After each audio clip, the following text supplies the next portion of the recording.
Beatmaster, Beatmaster. Oh, yun, idol. Mapagpalang araw, umaga, tanghali, gabi po sa inyong lahat. Shout out po sa lahat ng mga OFW.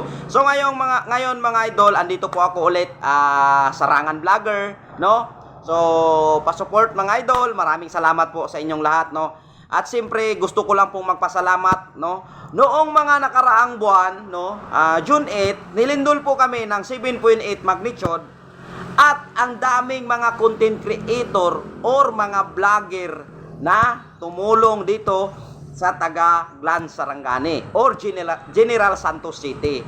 Lalong-lalo na yung si Beatmaster. Idol, kilalang kilala ka po talaga, no? Lalong-lalo na ako, idol po kita. So Beatmaster, ikaw po ay napakalaking bagay, naging ehemplo ka po ng mga vlogger dito sa Sarangani or sa Glan, no? Dito sa Mindanao. Naging ehemplo ka po.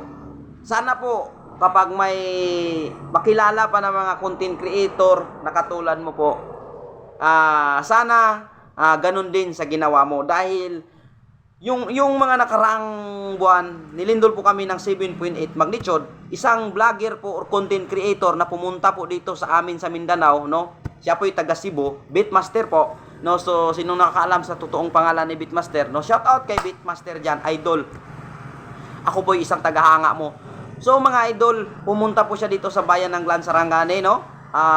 Hindi niya man po nalibot talaga lahat yung mga barangay dito or purok dahil sa hirap talaga ng daanan, lalo na yung mga bundok dahil yung lupa is ang daming naglandslide, nagbitak-bitak dahil sa lakas ng lindol na 7.8 magnitude.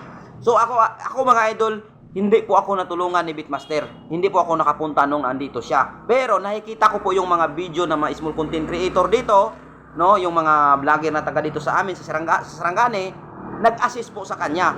So yung tinulong po ni Beatmaster dito sa amin sa bayan ng Glan is sariling niya po, budget niya po mula po sa kanyang bulsa. No, ang pagkakalam ko kay Beatmaster, isang maliit na tao, no, mabait, maitim, pero napaka-puti po ng kanyang kumbaga kung sa Bisaya pa, puti kay kasing-kasing si Beatmaster. At maliit man na tao, malaki naman yung puso niya. Malawak yung pag-iisip niya. Kaya Beatmaster, thank you so much sa iyong tulong dito sa Sarangani, sa bayan ng Glan. At siyempre, isa ding vlogger si King Lax, kilala nyo po yan. At ako'y tagahanga din yan, no? Charity vlog. So, si Beatmaster is lagi ko nakikita yung nagpa-challenge siya noon, no? So, shout out sa iyo, Idol King Lax. Grabe. Nagbahagi ka din po ng tulong dito sa amin, sa mga kababayan ko dito sa Glan, Sarangani Province. God bless sa inyo. Sana marami pa kayong blessing na matanggap sa buong buhay ninyo, mga idol.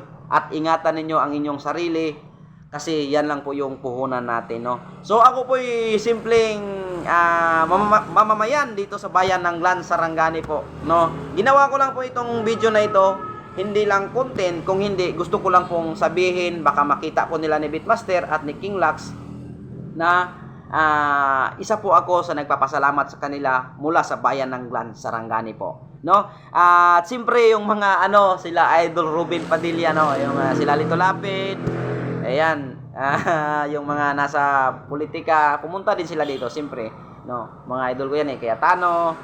At marami pa na mga nasa mula sa government natin, no, na mga pumunta dito para tumulong din. Pero believe ako sa mga vlogger na yon, yung nabanggit ko kanina, Beatmaster at King Lax. God bless sa inyong lahat at yung mga vlogger pa na iba na hindi ko nabanggit. Yun. Thank you at maraming salamat ulit sa inyong suporta.